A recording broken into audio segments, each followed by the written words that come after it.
जी तो नाज़रीन, इस वक्त उस मासूम बच्ची के वालिद मेरे साथ मौजूद हैं जो उस वक्त पाकिस्तान में मौजूद नहीं थे और इस इत्तला के बाद वो सोफिया से पाकिस्तान आए, तो उनसे बात करते हैं। अस्सलाम वालेकुम। वालेकुम सलाम। क्या नाम है भाई आपका? मेरा नवीद अली। नवीद भाई, क्या कहेंगे, क्या कैसे आपको इत्तला मिली? क्योंकि मैं मुल्क से बाहर था, पाकिस्तान से बाहर था, तो मुझे इतला मिली थी व्हाट्सएप पे और उन्होंने बताया था कि मेरी बच्ची गुम हो गई है। मेरी बीवी ने मुझे मैसेज किया था और मैंने बोला अल्लाह करेगा मिल जाएगा, ढूंढो। इंशाअल्लाह, हाँ बिल्कुल तो ऐसा ही। एक दो दिन तक मैं वहीं पे वेट करता रहा, परेशान तो बहुत था और दुआएं भी करते रहे। यहाँ वाले भी पूरी अपनी कोशिश कर रहे थे। जब मुझे मालूम पड़ा कि उसका इंतकाल हो गया और मुझे बताया कि मिली भी पड़ोसी के घर से ऐसी डेड बॉडी, तो फिर मैंने जल्दी से टिकट कटाई और पाकिस्तान से यहाँ पे क्या पाकिस्तान कहते हैं पहुँचा। आप? इनके बारे में सिर्फ यही बोलूँगा कि इन मुलजिमों को छोड़ा ना जाए, बिल्कुल किसी भी सूरत में इनको सज़ा करार वाक़ई सज़ा मिली जाए। क्योंकि जिस तरह से उन्होंने मेरी बेटी पे जुल्म किया है, मतलब हाथ पांव बांध बांध कर मतलब उसको मारा है, गले दो दो मरतबा से गले दबाए। मतलब एक दफ़ा गला दबा चुके थे, फिर उनको लगा कि ज़िंदा है, दोबारा से उन लोगों ने उसका गला दबाया और बहुत उन्होंने जुल्म किया मेरी बेटी पे। इन लोगों के साथ भी ऐसे ही होना चाहिए। नवीद भाई, कितने बच्चे हैं आपके? मेरी माशाल्लाह 5 बेटियां और एक बेटा, लास्ट में छोटा बेटा था, और सबसे छोटी वाली बेटी मेरी अभी फौत हुई है इस चक्कर में। और बाकी मेरी 4 बेटियां हैं और एक बेटा बचा, अल्हम्दुलिल्लाह। नवीद भाई, क्या मैसेज देना चाहेंगे आप, मतलब दूसरी माओं को, दूसरे मतलब घर वालों को, दूसरे वालिदैन को, कि अपने बच्चों का बहुत ख्याल रखें, किसी पे भी कोई एतबार ना करें, चाहे वो हकीकत कोई हकीकत कितना ही करीबी है।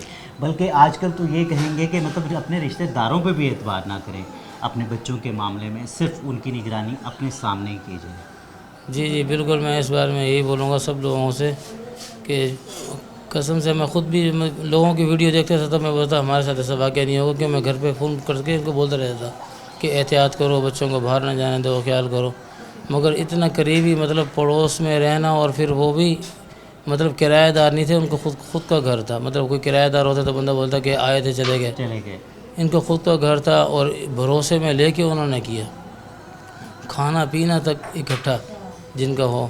मैं आजकल के दौर में किसी पे कोई एतबार ना करें, भले वो आपका कोई सगा मामू है, भतीजा है, भांजा, कुछ भी है, किसी पे ट्रस्ट ना करो। बस मेरा तो यही मशवरा सब वालिदैन।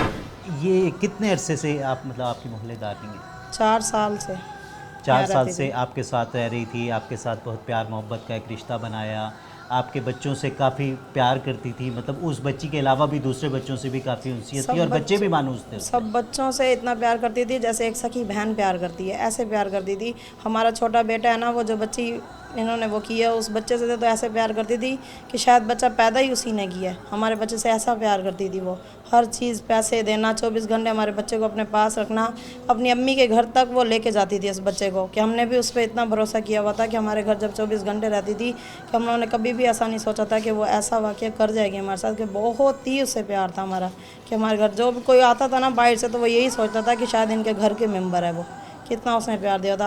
एंड टाइम तक वो उसने, जब उसके घर में बच्ची की बकायदा बॉडी पड़ी रही है, उस टाइम भी उसने हमें घर पे बिठा के पानी पिलाया। मैं खुद, मेरे को बोतल पिलाई है उसने।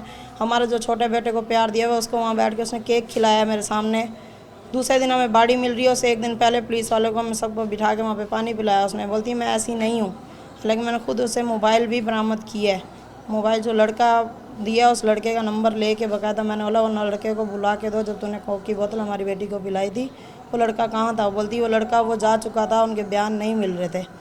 लड़की कहती थी कि 5 बजे लड़का गया, और लड़के को जब हम लोगों ने वहाँ से बुलाया तो लड़का कहता था मैं 3 बजे इनके घर से गया हूँ। कौन सा लड़का? वो तौकीद, कि उनके बयान नहीं मिल रहे थे। फिर मुझे डाउट हुआ था, जब मैंने वहाँ जाके उसको बोला कि अपना मोबाइल मुझे चेक करवा, उसने मोबाइल मुझे चेक नहीं करवाया। जब मोबाइल चेक करवा रही ज़बरदस्ती, मैंने उससे मोबाइल छीना है, तो उसके अंदर से एक नंबर बरामद हुआ था। तो मैंने उसको बोला, उसके व्हाट्सअप के अंदर था, लॉक के अंदर, प्राइवेसी में। तो मैं उसने कहा कि ये नंबर मुझे निकाल के दे। बोलती मैं इस नंबर का लॉक नहीं खोल के दे सकती, बाकी जो नंबर लेने ले ले, मैं इसका नंबर नहीं दे रही। मैंने कहा तो इसका नंबर मुझे भी मतलब बरामद एक करके मखसूस देगी। नंबर को उसने उस पर प्राइवेसी छुपाया हुआ लगाई था, हुई थी। प्राइवेसी लगाया हुआ था। ठीक है। तो मैंने बोला ये तौकीद का नंबर है जिसको बुला रही। बोलती है उसके पास व्हाट्सअप नंबर, मोबाइल ही नहीं है। मैंने नहीं है तो फिर ये नंबर प्राइवेसी कैसे हो सकता है। बोलती मैं अपने कज़न से बात करती हूँ। मैंने अगर आप कज़न से बात करती हो ना, तो मुझे ये नंबर दे दो, मैं भी शादीशुदा हूँ, बच्चों वाली हूँ, मैं आपके मियाँ तक ये बात नहीं जाने दूँगी। भाई, आप ये आपका घर नहीं शक पे खराब हो, मैं करूंगी आपका घर खराब नहीं करूंगी, तलाक देना 2 लफ्ज़ है, मैं वो नहीं जाने दूंगी। हम लोग काफ़ी जनी वहाँ मौजूद थी और मेरे को शक हो गया था कि जब उसने तौहीद को कॉल की थी तो कॉल मिला के उसने ये टेबल पे शक किस मोबाइल रख दिन दिए हुआ थे। आपको, मतलब जब ये बुध को वाकया होता है तो ये किस दिन, मतलब ये जो आपकी कन्वर्सेशन हुई इस खातून से? जुमेरात का दिन था, अच्छा, दूसरे दिन का वाक़या, दूसरे दिन ये 11 बजे का वाक़या था। मतलब दूसरे दिन आपको अंदाज़ा हो गया कि यहीं से कुछ हुआ डाउट है। हमें थोड़ा थोड़ा था, फिर हम बोलते नहीं ये नहीं कर सकती ऐसा, क्योंकि उसने हमारे बच्चों को प्यार ही इतना दिया हुआ था कि हमें डाउट ही नहीं आ रहा था उस पर। जब हम लोग जाते थे मैं खुद को पानी पूछती थी, हमें बोलती थी बैठ जाओ, हमें हेल्प, हमारे साथ बिल्कुल मौजूद ऐसे रही है कि इसने किया ही नहीं है कुछ।